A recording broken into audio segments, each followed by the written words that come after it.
নবীরা সুপারিশ করবেন, ইমানদাররা সুপারিশ করবেন, ভালো বন্ধুরা সুপারিশ করবে। আল্লাহ কোরআনে বলে দিয়েছেন, আল আখিল্লাউ বা'দুহুম লিবা'দিন আদুউন ইল্লাল মুত্তাকিন। বন্ধুরা সেদিন একে অপরের শত্রু হবে, তবে মুত্তাকিরা একে অপরের শত্রু হবে না। মুত্তাকি বুঝছেন? আপনার যে বন্ধু নামাজ পড়তো, যে বন্ধু নেককার ছিল, জান্নাতে চলে গেছে, ওই বন্ধু সেদিন আপনার কথা মনে করবে।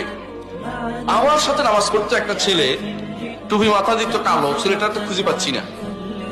খুঁজতে খুঁজতে খুঁজতে তখন খুঁজে পাবে কোথায়? জাহান্নামে পড়ে গেছে।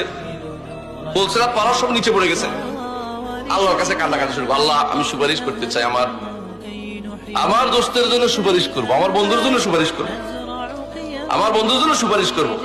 আল্লাহ অনুমতি দিবেন, আবার তাকে চেয়ে টেনে নিয়ে আসতে পারবে আল্লাহ। এই জন্য দুনিয়ার বুকে কাকে বন্ধু বানাচ্ছেন এটাও বিশাল ব্যাপার।